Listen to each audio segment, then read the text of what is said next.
Kita masuk ke halaman 2. Pukul 22.45 Laura baru sampai di rumah.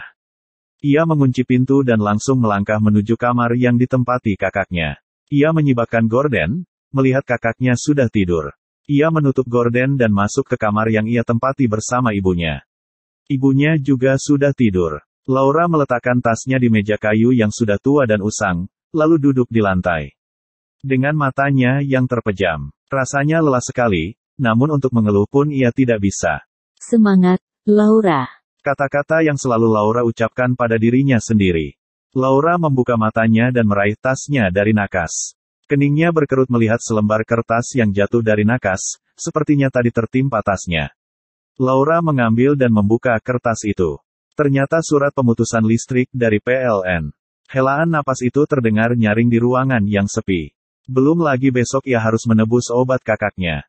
Cairan bening itu mengalir begitu saja dari pelupuk mata Laura. Dan lagi karena awal bulan, ia harus membayar cicilan uang kuliahnya.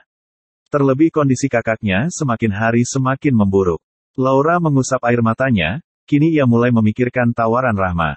Kalau gajinya memang besar, mungkin bisa mencukupi kebutuhan kami. Laura menatap wajah ibunya yang tidur dengan lelap. Maaf, ucapnya pelan. Ia menahan air matanya agar tidak jatuh lagi. Gak boleh cengeng, Ra. Masalah seperti ini udah jadi santapan sehari-hari untukmu. Semangat, jangan mengeluh, jangan nangis. Nangis gak akan nyelesain apapun, ucap Laura sambil mengusap air matanya. Ia menarik napas dalam-dalam dan mengembuskan dengan perlahan. Tetap tenang, semua pasti ada jalannya. Semangat dan semangat. Laura mengangguk-anggukkan kepalanya dan tersenyum tipis. Ia mengusap pipinya dari sisa-sisa air mata.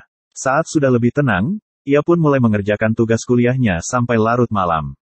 Pukul 8 Laura menarik napasnya dalam-dalam dan mengembuskannya dengan perlahan, lalu ia melangkahkan kakinya memasuki sebuah rumah mewah yang lumayan jauh dari rumahnya. Walau masih ada keraguan dalam hatinya saat menginjakkan kakinya di rumah mewah itu, namun Laura sudah bertekad. Ia sudah sampai di rumah itu dan tidak mungkin kembali lagi. Ia dijamu oleh pelayan yang ada di rumah itu, seolah mereka sudah tahu apa maksud dan tujuan Laura datang ke rumah majikan mereka. Laura duduk di sofa mewah dan mahal sambil melihat ke sekeliling rumah yang luas dan mewah. Tidak ada apa-apanya dibandingkan dengan rumahnya. Datang juga, aku sudah menunggumu sejak beberapa hari yang lalu. Rahma mendekati Laura dan duduk di sebelah gadis itu. Ia meletakkan 2 kertas berupa surat perjanjian bermaterai 6.000 di depan Laura. Ini adalah surat perjanjian kerja sama kita. Kamu tanda tangani keduanya. Laura hanya mengangguk sambil meraih pulpen. Ia membacanya sebentar lalu membubuhkan tanda tangannya sambil mengucapkan dalam hati, aku tidak akan menyesali semua if. Rahma tersenyum puas, ia yakin para pelanggannya akan sangat senang melihat kecantikan dan tubuh seksi Laura. Sesuai isi perjanjian, aku akan menyiapkan semua keperluanmu. Mobil, baju, sepatu, tas, make-up, dan semua yang kamu butuhkan. Saya mengerti, Mbak. Laura sudah memikirkan ini sejak 3 hari yang lalu. Demi keluarganya, demi kuliahnya. Terlebih Rahma tidak menyerah dan tidak menyia-nyiakan kesempatan saat Laura membawa kakaknya ke rumah sakit dan harus dirawat di rumah sakit. Wanita itu langsung membayar biaya pengobatan kakaknya membuat Laura merasa bersyukur dan berterima kasih pada Rahma. Biaya rumah sakit tidaklah murah, mau tidak mau Laura mempunyai hutang budi pada Rahma.